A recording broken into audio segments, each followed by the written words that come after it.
1999, and we're in Fort Mitchell, Kentucky, with Sam Glassmoyer. Close enough. Right. Okay, and it's Victoria Ekegren interviewing. Okay, let's start. When were you born, sir? 1921. 1921, the last And, year I was born the same year. Came to the Army early in 1942. Okay. Tell me about growing up during the Depression. During the Depression, it was pretty rough. Luckily, I was in a mill town that had a variety of industries. And we did not get affected by the Depression until about 1933. Then, from then on, my father was making $100 a week. 3 years later, he was making $30 a week. I mean, it's the amount is not important, it's the ratio. Yeah. And had one sister graduated from high school in 1927. She went to nurses training, graduated from nurses training, had a Melton cape, all the uniforms she could want. And I had another sister, graduated in 1933. She couldn't have a graduation dress. She couldn't have anything. Of course, when I graduated in late 39, things were coming out of it again. It wasn't too bad. And, but of course, by 1939, we all knew we were going to war. This was Manchuria had happened, Poland had happened. Mussolini had been into Africa and to Ethiopia, and things were all pointing that way. We still didn't have enough money to send me to college, and the scholarships were rare. And so I got a job in a mill working as a machinist apprentice, which where I learned to operate different machines that cut steel and cut brass, shaped and formed, that sort of thing. Then I was pretty well into this when I was drafted. And I had worried about getting drafted. All of my friends were going and I wasn't. But there was a rather plain girl, Selma Thomas, in my class. Always tried to be nice to Selma, danced with her once in a while at a dance. And she was the clerk of the draft board. And she didn't want to see me go away. So it didn't matter what the draft board said. The clerk sent out the notices. She never sent me a notice. So I went to see her. And I said, well, thanks. She explained this to me. Thanks a lot, Selma. I said, but really, the people are looking at me. They're staring at me. I better go. So she sent me to war. How did World War, the this effects of World War I affect you growing up? Very little, except they said they won the war. And yet we were being exposed to German rearmament and invasions and things going on. You won the war? Oh, golly, I'm glad you didn't lose, because it was a farce, the victory of World War I. And as young people, we recognized that. We really did. It's not a good thing to think that of your forebears, but that's what the truth. That's what most of us felt that way. So how did you feel when World War II starts in Europe? In Europe, Mm-hmm. we felt that it was only a matter of time. We had the thing pretty well down to the nubbin and knew exactly what was going to happen. Of course, we didn't anticipate Pearl Harbor, but we were in the war from from the time they started bombing England. We gave them destroyers, we gave them ammunition, we gave them airplanes, we gave them a lot of soldiers too. People went up to Canada to volunteer. Later on, when I was in the regular army, I had a first sergeant who had served in the Canadian Army until the United States got into the war. So tell me about the day of Pearl Harbor. are you doing? You know, if you remember that day? I was at a club. It was illegal to drink alcoholic beverages in a public establishment in Reading, Pennsylvania in 1942 on a Sunday. So this was a Sunday, and I was at a private club where you could have drink, and they had a pinball game. Do you know what that is, Victoria? Mm-hmm. I had this pinball game, and I would take the rear legs and put it on the edge of my shoes, the welt of the shoe. That would make the ball roll more slowly. And these old fellows were gathering around, all these World War I veterans, you know, gathering around. Here, I'm still a teenager. No, I was 20 then. I just turned it. And golly, somebody comes in and yells, "The Japs attacked Pearl Harbor." And these fellows turned around and said, "Shut up, the kid's got a winner." Then, after I did win, by the way, and we went in and found out, what's Pearl Harbor? Who is Pearl? Where is this? We had no idea where because that's all they said was where Japs attacked Pearl Harbor. Then I didn't go to work on Monday because they said the president was going to declare war, and then we stayed home and listened to his speech when we'll work on Tuesday again. So it was quite a shock, and we had no idea of the devastation. You didn't have television to show you all this. All we could, the oral reports is all we had, and it was quite a shock. When were you drafted then, like that? Next year, 1942. 1942. And went to Fort Meade, Maryland. Oh, before that, I had to, earlier in the year, almost just about January 1942, I tried out for the United States Army Air Corps. They said I was overshot, and they had an oxygen mask. If I would lose consciousness, my jaw would clamp and I would smother myself. So they refused me. I went to Fort Meade and was being interviewed by, he must have been general of the Army. He had 2 stripes on his sleeve. You know, he knew everything. And he said, "Well, how would you like to be in the Air Force?" I said, "Fine.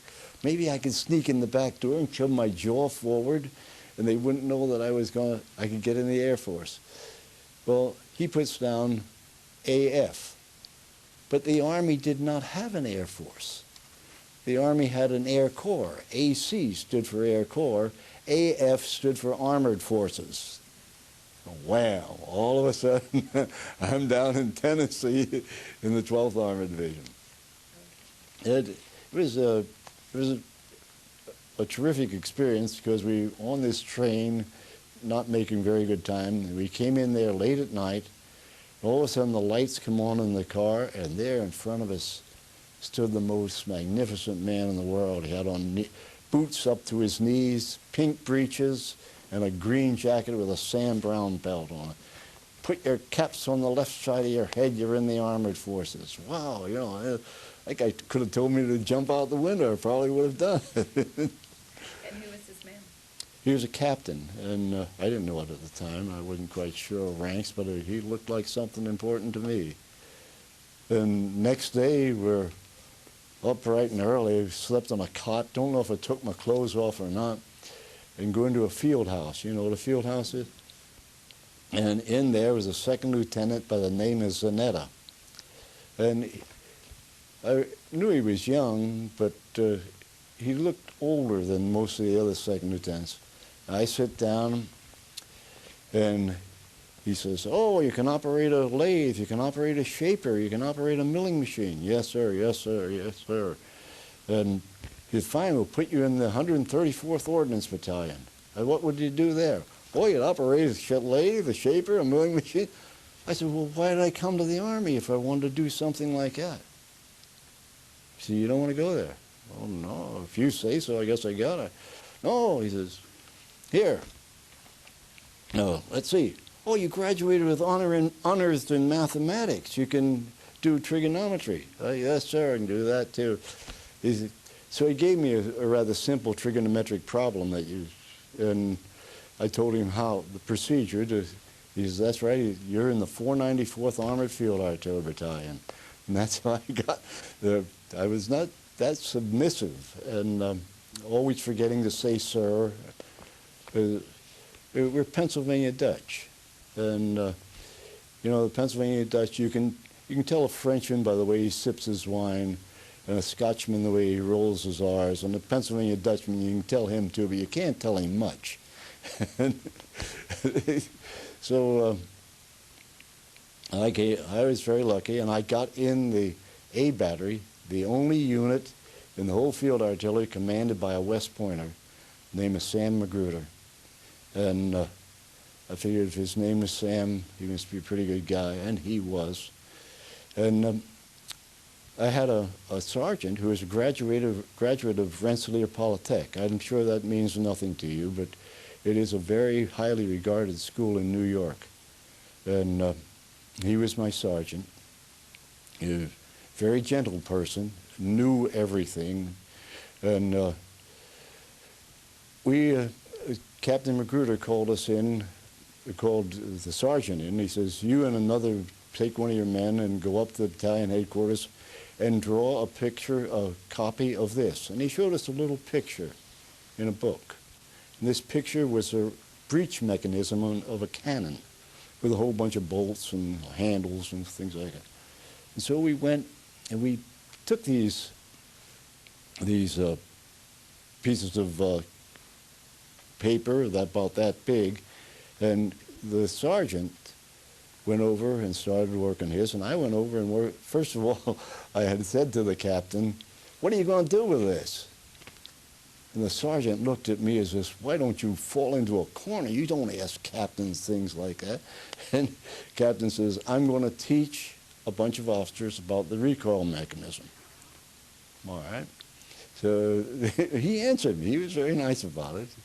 And so we worked up there, and I had drawing equipment before, but this drawing equipment was magnificent. I never saw anything like that. To celluloid T-square and all different colored inks, pens. And so I started drawing this, and purple bolts and yellow levers and all different colors I use in there. And I go up, about 11 o'clock, 11:30, I go over and look at the sergeants. And it looked like he took a camera and took a picture of this little drawing and blew it up to about this size. Wow, and he came over, what in the world is that? He said, well, you did it. He said, I'll throw it in. He laid them both on the captain's desk. And his on top, of course, much smaller than mine. And the next morning I had to go over and get an arranging instrument out of the supply room. And I noticed that the first sergeant wasn't in his office, so I step in the first sergeant's office and look on the captain's desk. And there is the sergeant's drawing. Mine was gone. He used mine to teach the class. And that, from then on, everything went so well. And you see, it was so hard to get any kind of a job in Reading, Pennsylvania. Wasn't even that good when the war started. And to have this happen to me, and then within 2 weeks I make a rank, a technical corporal's rank. Oh, and from then on, everything I did seemed to fall in place. And the Army treated me, you know, I did well, they responded. I ended up, in a matter of 5 or 6 months, I was a staff sergeant. And that was it. I was ready to go, ready to do anything, and I really enjoyed the Army. I did. What specifically were you trained to do? I beg your pardon? What specifically were you trained to do during the war? In the What would Army? be your task? Yes, I was trained to be a reconnaissance sergeant. Okay. And that's what my job was, the reconnaissance sergeant of this unit. Mm-hmm. And I had a very administratively, I was in charge of a platoon, but tactically, I had about 12 men who really worked for me. I didn't have to take care of the other people. And I could survey a position, tell you exactly where it was, show the guns which way to point. We laid the guns parallel. You took one gun and the instruments and laid them parallel, decided on how they would be, how much elevation, how much powder, deflection.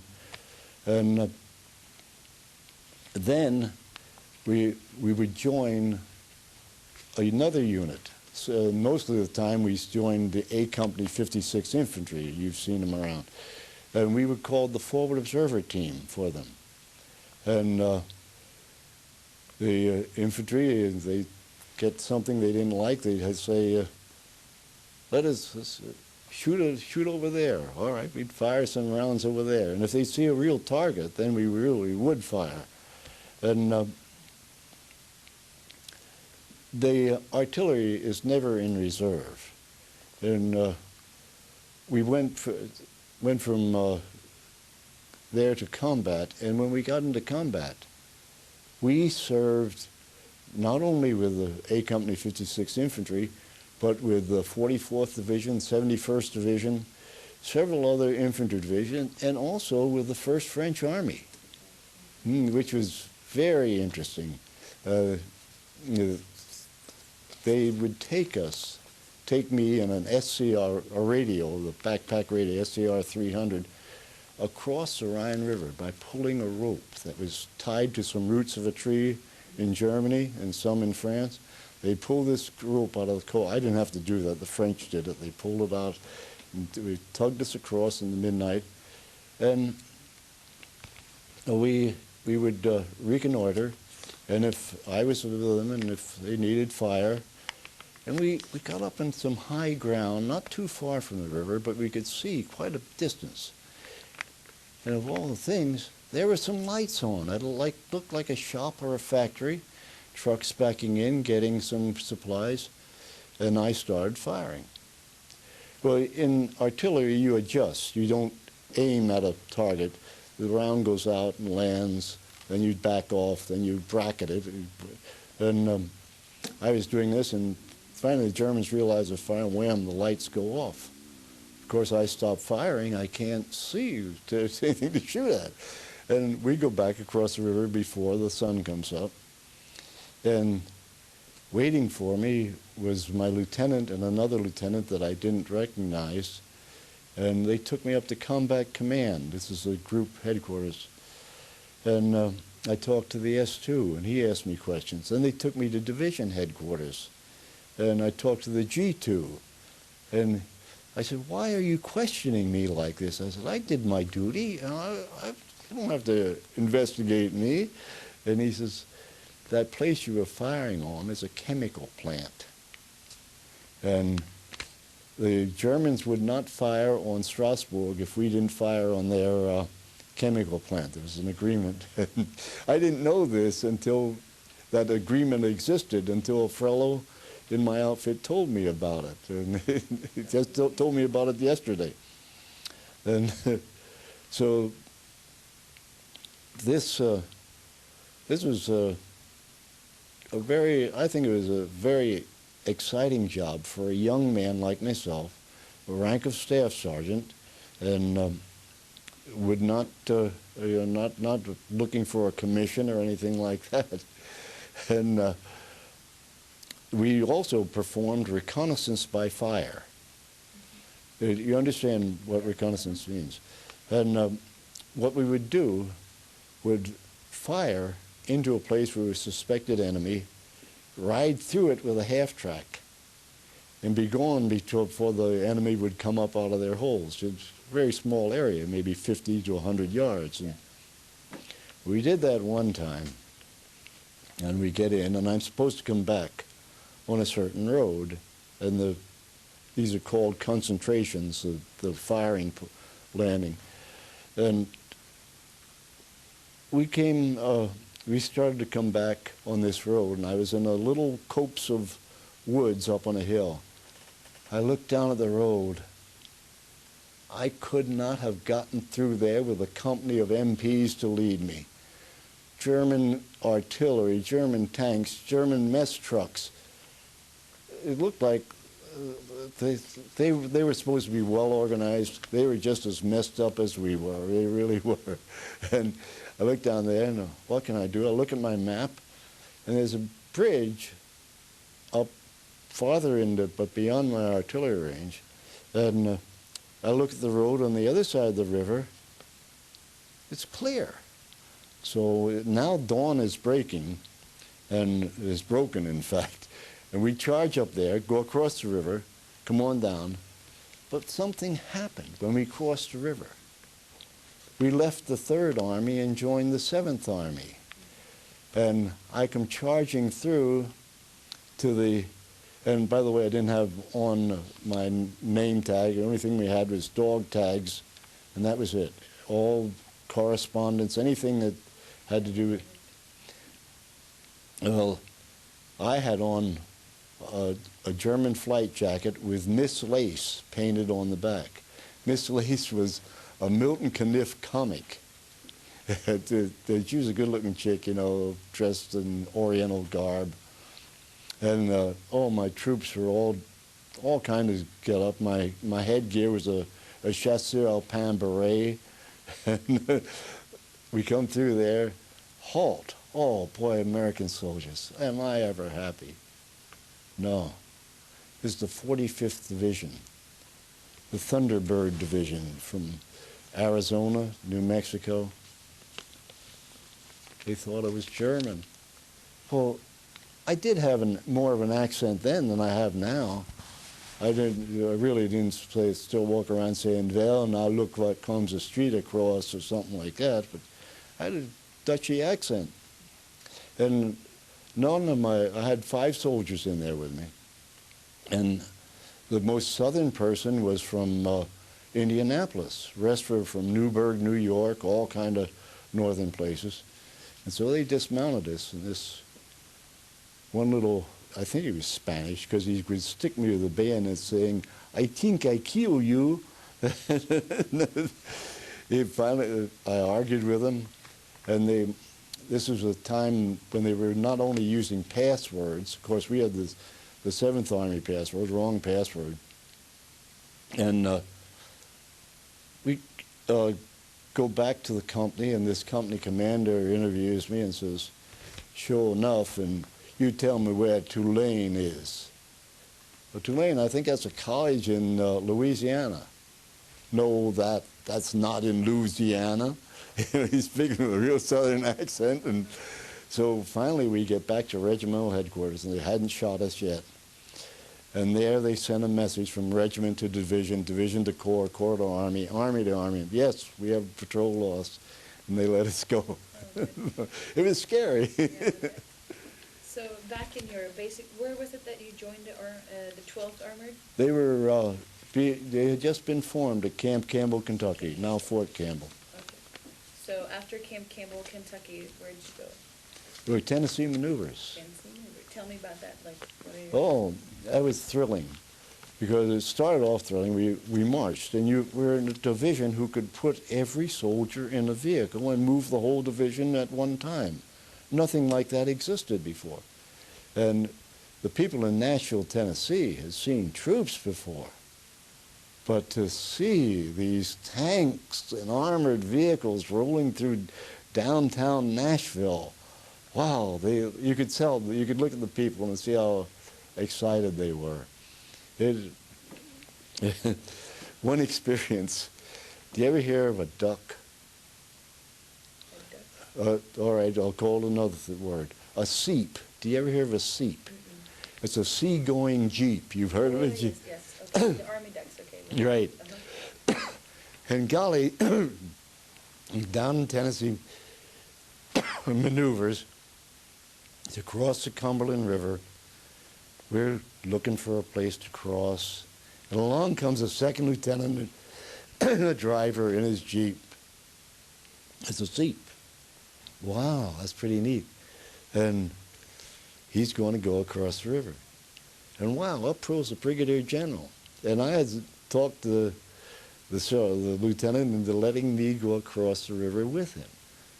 Brigadier general, he thought that was a good idea. He hops in. And we go across the river. And we get all the way up to the other side. And we start to get out. And there's water coming in the bottom of the seat. And I jump out. I'm not waiting for anybody. Lieutenant General, the Brigadier General, he jumps out. And more water and more water. And he says, "For goodness sake, Lieutenant, come on, jump out. You're not in the Navy. You don't have to go down with your ship." So, but Tennessee maneuvers, you understand, there's nothing above you except your canvas tent. And it lasted for, what, 6, 7 weeks? I don't know, but it's a long time. Really, we were ready for combat right then. Mm-hmm. What are thoughts running through your head about the war? Like, how do you feel about going over, being sent over to Europe in a few months, you know? How I feel about going to Europe, you mean? Yeah, how did you feel about the war?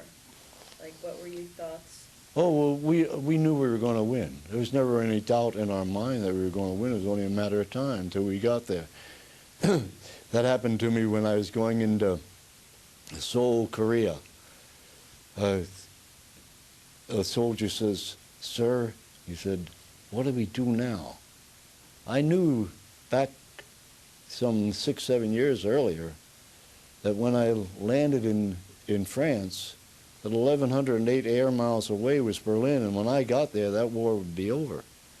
I was a lieutenant going into Korea. I had no idea like that. So I told the soldier, I said, "Stay alive." That's about all the advice you could give him, because we didn't know how we were going to end that war. So it's a much different feeling. Tell me about your first thoughts about Abilene. Abilene. Mm-hmm. It was almost as bad as England, the way the English explained it.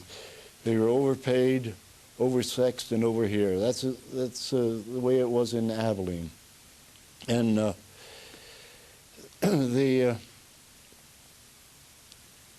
the people put up with us as well as they could. They were overwhelmed. Especially they had gotten rid of the 90th Infantry Division, which were all fine Southern boys, Texas and Oklahoma. And we come in there, and we were about 90% Yankee and didn't get along. So I didn't spend that much time in Abilene. I found another town, Breckenridge, Texas. And oh, they loved me, they pampered me, they did so many nice things. Took me, gasoline was rationed. And this secretary that I met got her boss to take me out to Possum Kingdom Dam. Maybe you've heard of it. And go spend a day in his power boat, in his motorboat. These people were just so wonderful. They taught me how to pronounce the word Tamales. It's not tamales, as I said. It's tamales. They taught me to enjoy Mexican food. First enchilada I had there, oh my, it was wonderful. The Sylvania restaurant outside of Breckenridge. And all the people were so nice to me there. I almost went back. There's no opportunities to, no employment opportunities or anything in the place. But it was a wonderful town. What, I'm sure you've made friends at this time with your other, friends and stuff. Would you tell me about one of them? You mean in the Army? Yeah, in the Army. Oh, yes.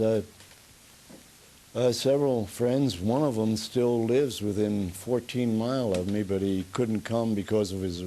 Tom Dodd and I, they used to say about us that we shared the same pup tent. He was administratively, he was in my platoon, and they used to say that Sam and Tom would have to stand close together in order to cast one shadow. We were so skinny. We were pretty slim boys. I still I'll call him when I go home and tell him about the reunion and probably go see him. I have a plate that I want to give him and a few things like that. He's my closest buddy. I have, many others. Ken Bradstreet in Kansas, we've gone to see him. Going to see Andy Horn, my scout corporal. Going to see him in Oklahoma.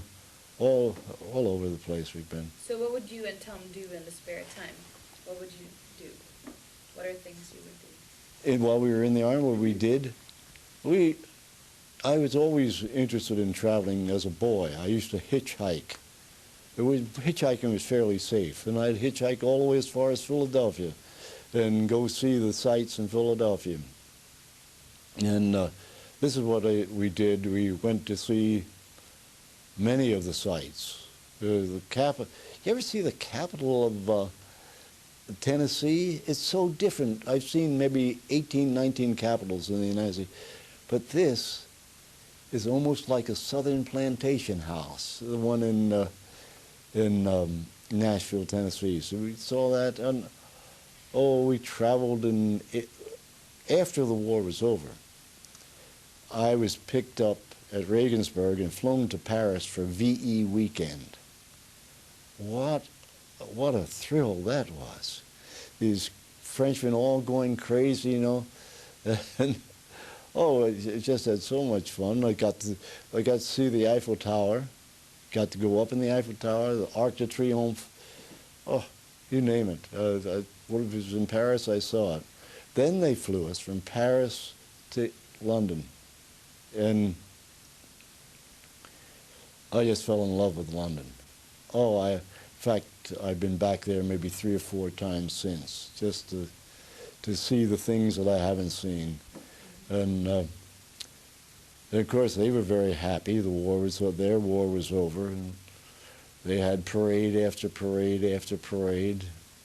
I went to see a play about the British forces in Africa, of course. It was a fine play. And golly, I come out of that play, and there are people applauding me. What in the world did I do? Why would they applaud me? So I keep walking out, and they keep applauding. And I turn around, and behind me comes General Eisenhower and his staff. He was watching the same play at the same time. I didn't know it at the time. Then, you know Greer Garson? No. Don't you? I thought she was a Swede too, wasn't she? She played the role of Mrs. Miniver. She was a famous movie star at one time. And I started to talk to this good-looking woman, Heidenheim.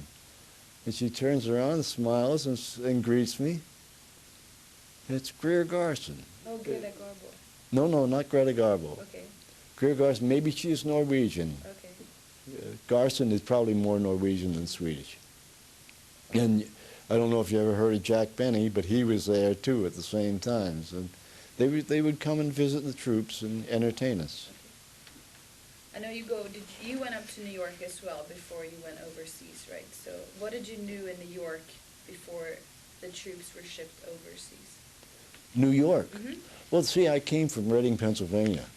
Okay. And I had been to both World's Fairs that were held in New York. And New York was an interesting city, but I'd been there. You know, it wasn't a big deal to me. Just so let it go. What were you thinking when the ship took off from the American shore heading out over to Europe? What I was thinking is that we were about 14 miles out before we picked up our convoy. And we're going to go in this tub with 40,000 submarines out there waiting to sink us. And then when we saw the ships joining us, when the couple destroyers floating around outside of us, then I felt a lot better. But it was rather apprehensive. I never was a real hero. In fact, if you look at my permanent membership number, it's 1313. And I always said that was my MOS. MOS is Military Occupational Specialty. 1542 is Small Unit Infantry Commander. 1169 is Artillery Unit Commander. And I always said that 1313 was a small unit coward. And that was my number.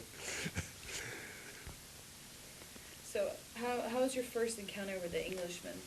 I don't understand you. No, how was the first? Do you remember, how did the Englishman greet you when you came to England? Who greeted me? Who did the English? Oh, the English. Well, I didn't get much of a greeting because I got off the ship and I had pneumonia. Right away, and they were very courteous to me. We had 3 bunks, 3 tiers high, and they took me from the bottom bunk and put me in the top bunk. And that's how I got cured of pneumonia by being. It was too damp and cold in the bottom bunk, so they put me up high. So I didn't get to meet the British until I went to a 2-day pass to London, and I got along with them very well.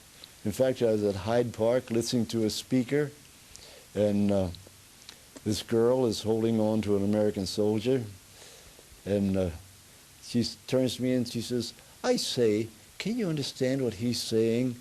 To her boyfriend, the guy who's orange. He was from Arkansas, and she probably caught 2 words out of 10 which he spoke. But no, the British, I got along with them very well. I like them. I later served with the British Army in Germany after the war. So what happened then? Where did you go next? From England? Mm-hmm. We went to Le Havre, Normandy. How did you cross over? On an LST, landing ship tank. It's, what do you call a chief petty officer? Yeah, the chief petty officer comes up and says, "Do you know what this is?" "Yeah, it's an LST. He says, "You know what that means?" "Yeah, landing ship tank." Large, slow target. So, and we got to Normandy, and then we marched across France, picked up the battlefront somewhere. We were very fluid at the time. And then we picked it up and went in. When was your first encounter with battle? I was attached to the first encounter with battle. Well, really, I went up to Liège on reconnaissance with our bumper numbers that everybody could read it, to confuse the Germans, because we were not going to Liège, Belgium. We were going to eastern France. And then after we got through messing around up there, we painted the bumpers all green and moved out, and we went into combat with the 44th Infantry Division. 44th Infantry Division had a patch shaped like this with a bar down the middle, and came down here. And the 44th Infantry Division hated that patch. I don't know if you've ever seen a German cemetery, but the cross has a cover on it, a roof going down, and it looks just like the 44th Infantry Division patch. But there's a pretty good outfit, and they taught me a lot in very few days, not to do this, not to do that. What were some of the things you learned? You know, one of them is, don't worry if your hole is deep or not. Make just sure you get a hole. You get in that quickly, and then maybe you can dig from then. And another is, if there is any way you can avoid it, do not cross a skyline. This is, you know, when you're on the skyline, you're on the horizon. You can be easily picked off. So if you could go through bushes or do anything like that to avoid a skyline, well, that's 2 of them. I really, if you don't have to go to the toilet, go anyway. You know, you don't know when. Well, many things that really just accept as knowledge now, but I can remember the 44th very well now. How does it feel to be that close to real war? Or be just in the middle of it? Well, very apprehensive, but don't let your fears control you. I mean, and don't don't be a hero. Don't get heroic and say, I'm going to get those blankety blanks, you know, in the chart. Don't do anything like that. Think. Think the best way out of it. You've had enough training to know to do this, that, and the other thing. That's don't be heroic. Don't be cowardly. Be somewhere in between. So how long did you stay with the 44th? I think something like 10 days, maybe. Okay, and Not then, very long. And then you went where? Then we came back to the 12th Armored and we captured the town of Urbach. The 56th Infantry did. And I don't know, but there's a four-star general by the name of Meigs. Have you ever met him? No. He comes once in a while. And his daddy was killed in that battle. His daddy was in the 43rd, I think. Yeah, 43rd Tank Battalion. And he was killed in that battle. And this general was a baby. Never saw his daddy. Never saw his daddy. Yeah. So I stayed with the 56th for until then, when the 12th Armored Division went into reserve, we were supporting the 71st Infantry Division. And now we are the ones who'll tell you how to run this war. You know, we were attached to them. So the thing is, I had a map. I always had a map. I always knew where I was. That's why I was angry with this hotel, because they have a map that's incorrect. You know, don't ever have an incorrect map. I might not get from my interview or something like that, or for a meal maybe. Okay. And then after, just continue to, like, where'd you go after that? After what? After that, you stayed with the 56th, right? Yes. Yeah, and then you went in, what did you say? You went 71st Infantry 71st. Division. And how long did you stay with them? That's hard to remember. Not more than 2 weeks. 2 weeks. This never happened more. Even with the French, we stayed very long with them. That was at the most 3 weeks. And because they always throwing the division in. The reason it was 3 weeks, we went to the French right after Herlesheim. I'm sure you've heard of it. And that took a long time. It took about 3 weeks for our division to get reconstituted. And that time we were with the French. So what's your first memory of a real combat? What's your first combat memory? First that combat would memory? stand out that too? We're going up to the front at night. I can't see where I'm going, but I can see the lights on that we call them cat eyes, on the vehicle in front of me. Keep following those cat eyes.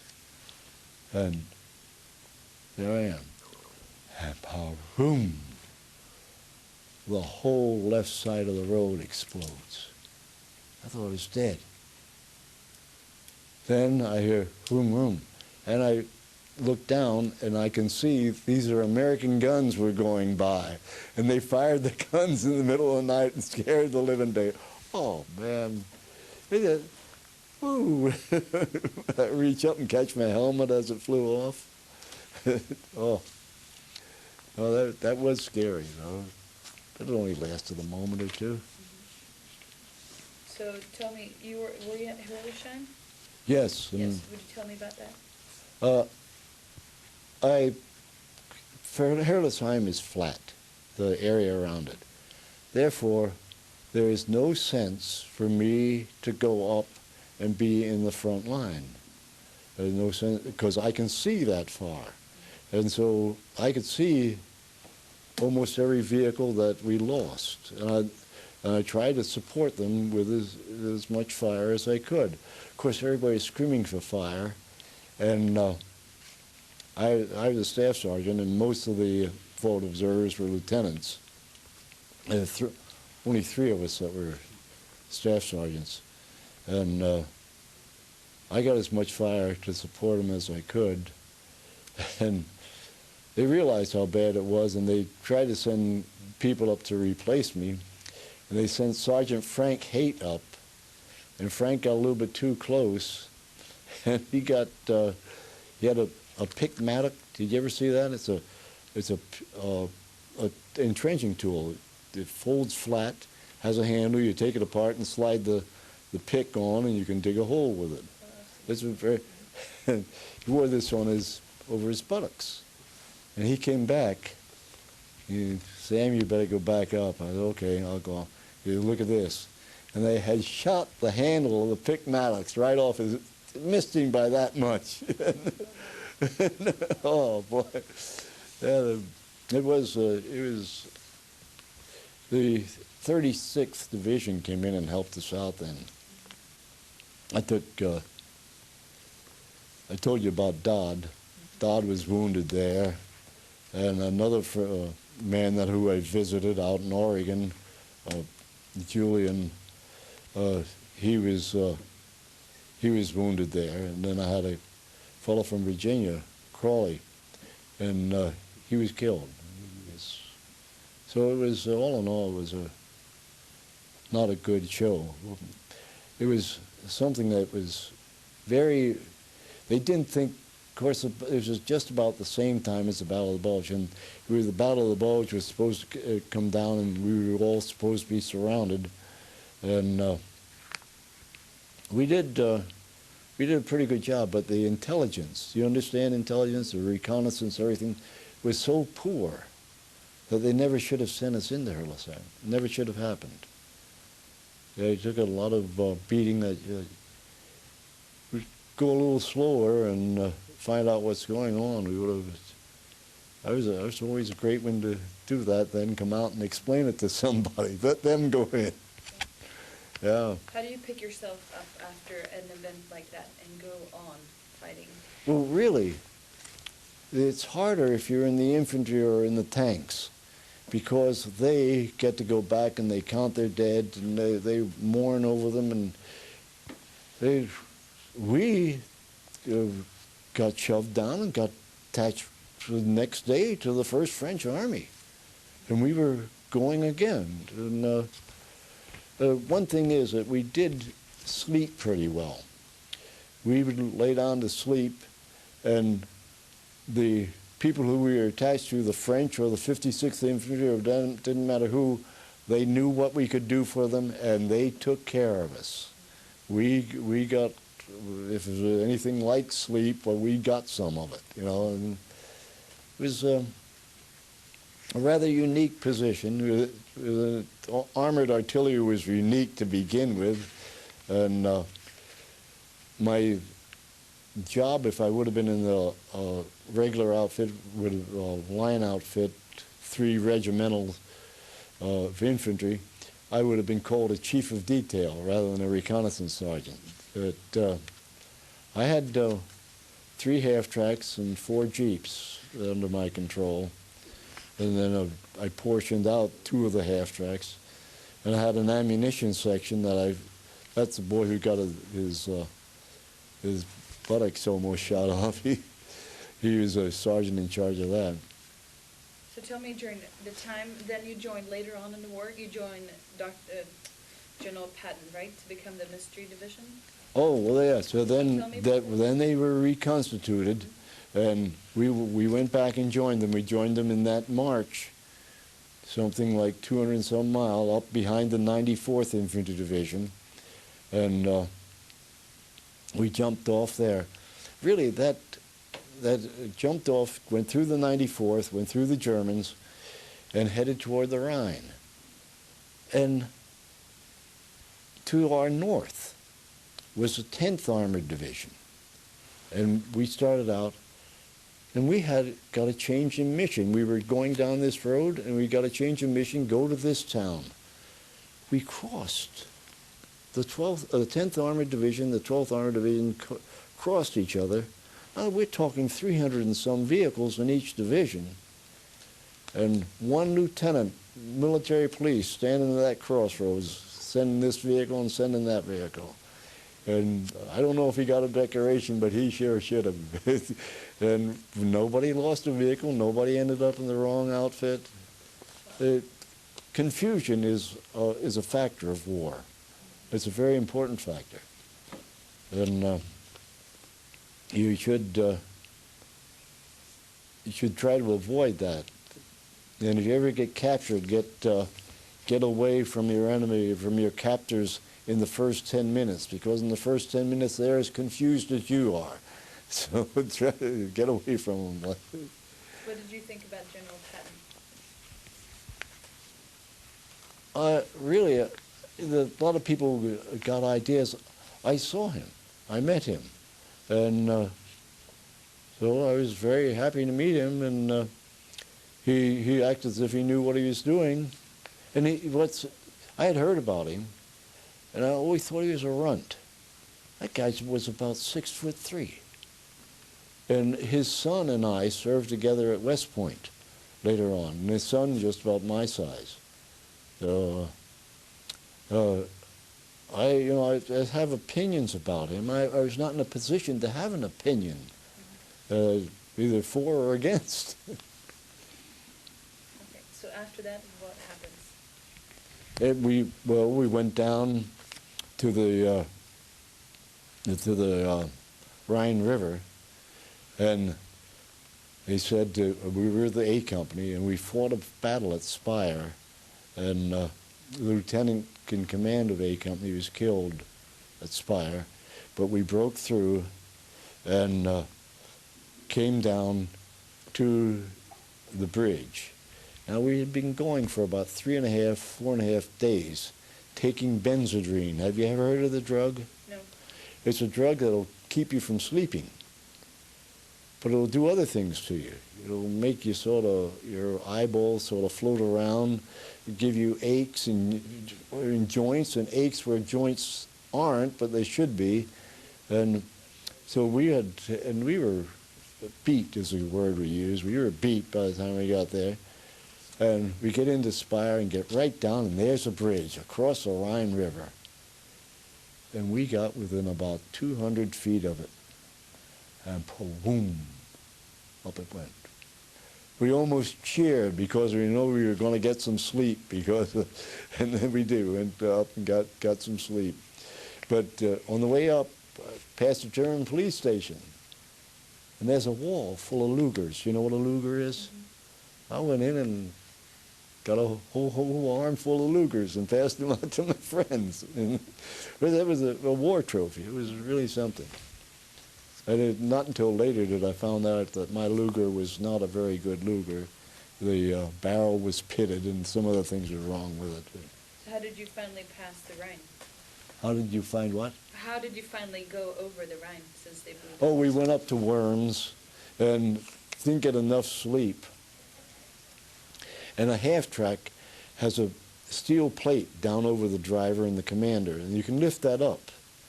And so my driver lifted it up. We're driving at night, and he has to be able to, and I'm sitting on this steel plate. And we went up this Bailey Bridge, built by the engineers. It went up one side, went across, went down the other side, and my driver, he needs to sleep as much as anybody else, and I was falling asleep. And down the other side, and plunk, he hits the bottom, but he hits the brakes.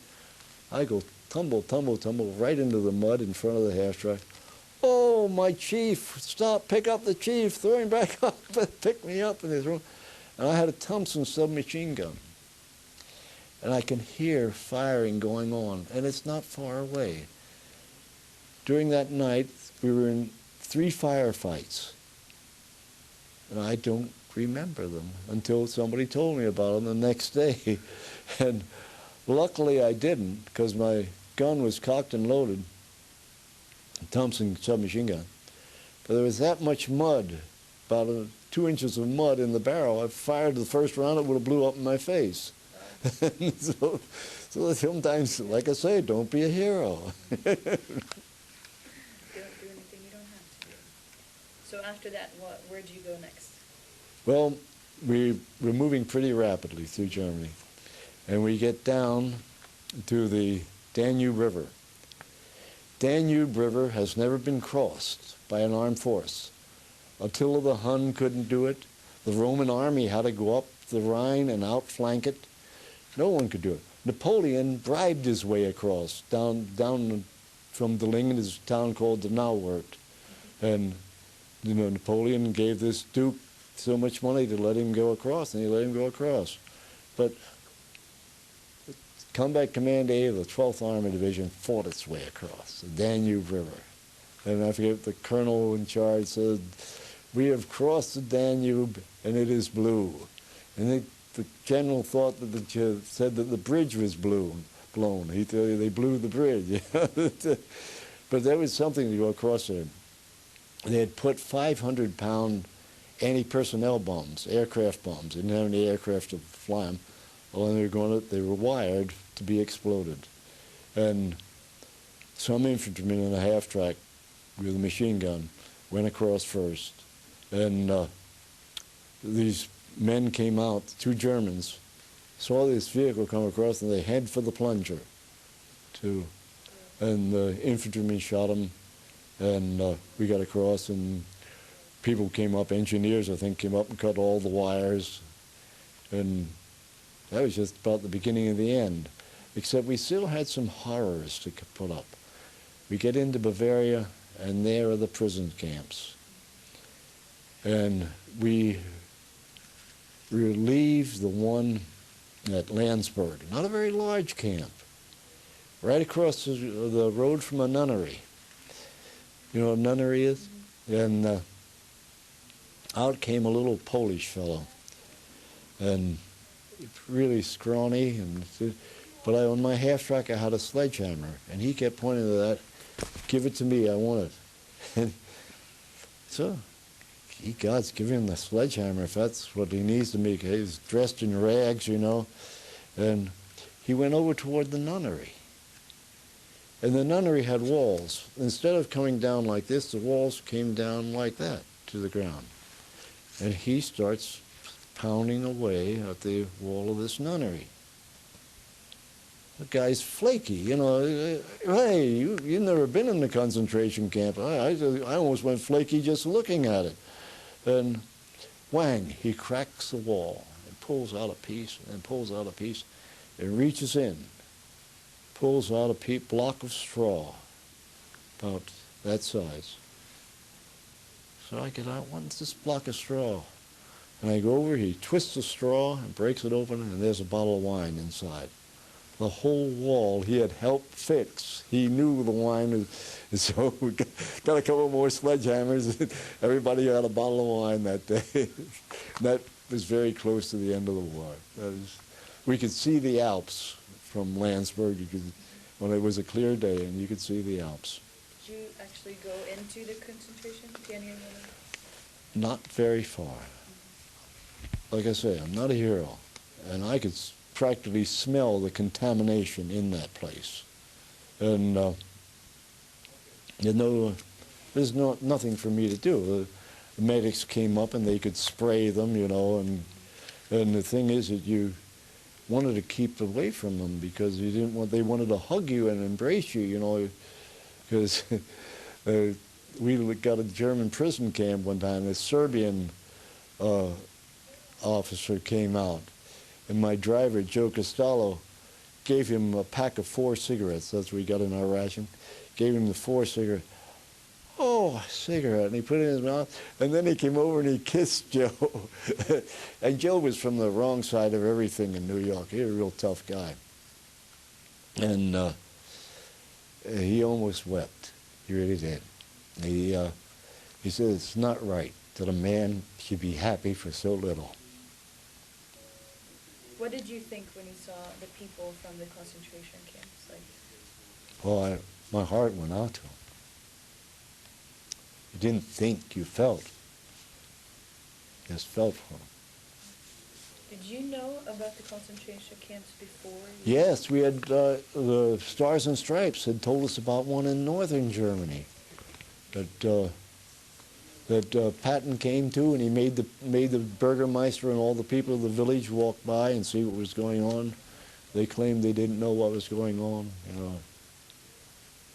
It's hard to believe that there wasn't one German guard who got sick of it and went in town and got a snoot full of beer and didn't start spilling his guts about it. It's hard to believe. Tell me about the day when the war ends. All right. we had a deserter from the 1st French Army joined us. And I'm up in the mountains, and this is horrible tank country, and I'm feeling bad for myself because I was given an order to swing to the right and take this place.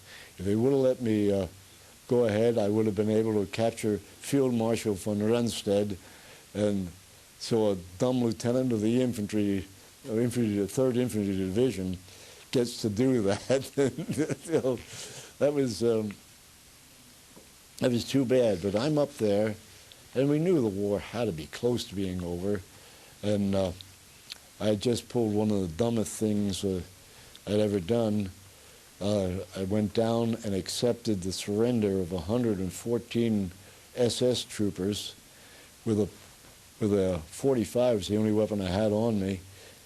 The thing was, and one of my corporals had taken the bullets out because I had been drinking some wine, and he didn't want me to hurt it. So I had nothing on. And so we're down there, and up comes this Moroccan soldier who came from the 1st French Army. Sergeant Chef, la guerre finie, la guerre finie. So I answer him in Italian. I say, umbriago. Do you understand Italian? Mm-hmm. What is umbriago? Is it just like brother? You big drunk. Okay, there you go. A big, I thought, hey, you're drunk already, you know. And so, oh no, la guerre est finie. And he starts explaining to me. He liked me because I was one of the few people, well, the battery commander could speak French, but I was the only enlisted man that could speak French. And so he explained this to me, how the war had ended, and he mentioned Donitz. I had no idea who Admiral Donitz was, and he said that Hitler was dead, and yeah, that's the way it ended. And I believed him, and then I called back on the radio, and I said, hey, what about this? Yeah, but we still have the werewolves. Because Hitler had said these werewolves would come out, and I never encountered one, but some boys from B Battery did. They got a werewolf with a submachine gun, a Schmeisser 42 burp gun, fired at him 3 days after the war was over. Yeah. How did you feel when the war was over? Great relief. Then they flew me. I told you that before. They flew me from Regensburg to Paris, Paris to London. And then they tried to get us back to our unit, and we had priority going to London, but we had no priority coming back. So instead of 10 days leave, we ended up with 23 days leave. So it wasn't a bad deal, except you're sort of running out of money after a while, you know. So when did you actually get to go back to America? The next year. I pulled quite a bit of occupational duty. And then in late 45, early 46, I went back. Yeah. Left in 45, got back in 46, got discharged in February of 46. What did you do after the war? They talked me into becoming a reservist. Mm-hmm. If we ever go to war again, you will not go in as a private, you go in as a staff sergeant. Well, a tech sergeant then. And I said, all right. And I go to this reserve quarter.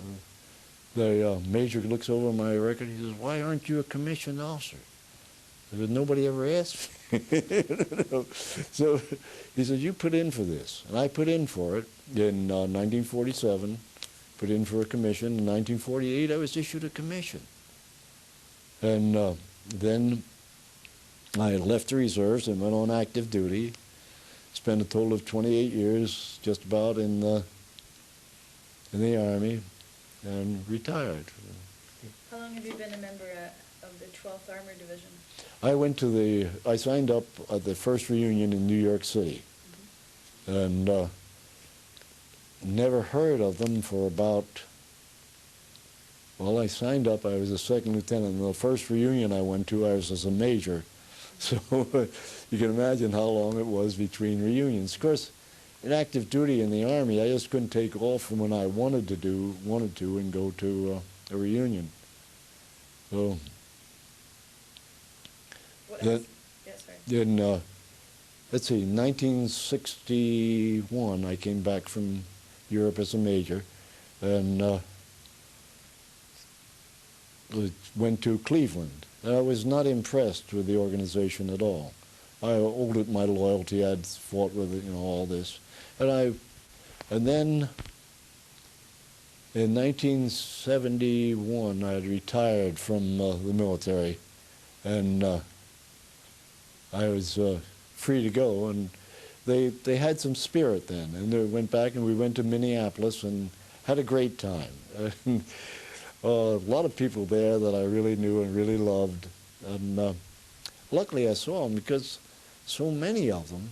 Now certainly when we were in our 50s, so many of them, bam, bam, bam, about 7 or 8 die of cancer in that 1 or 2 years. And they were Bob French, a gun sergeant, and Francis O'Neill, a gun sergeant.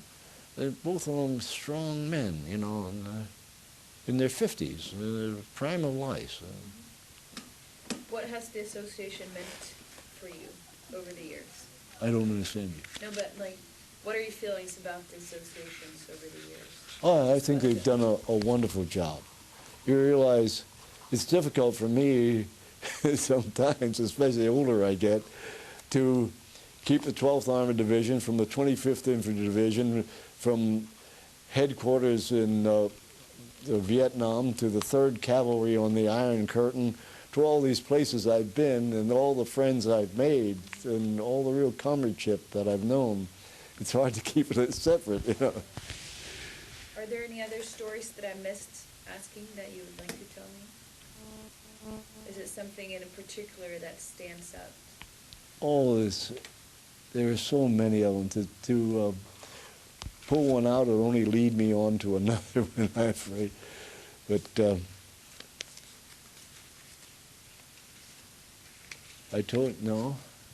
I think I've covered it pretty well. I had a lot of excitement with the French.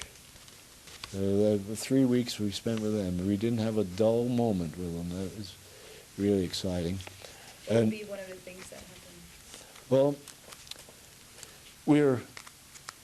you'd have the Colmar Pocket, the city of Colmar and the Vosges Mountains, Vogesen in Swedish. They was the last place in France held by the Germans. And we went down. It was this Metz battalion of the 1st French Army, separate battalion. And we went down to Neuf-Brissac, a town that dominates the Rhine plain even worse than Herlesheim did. And we're going to cut off the Germans, the Edelweiss division. Maybe you've heard of them. They cut them off by taking this town.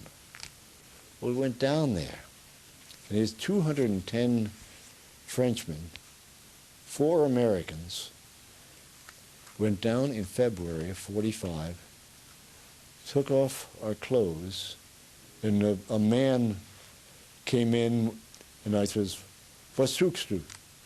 Stiefel. And he needed, this is February, and his shoes were like yours, so he needed boots. Stiefel, boots, you understand that, don't you?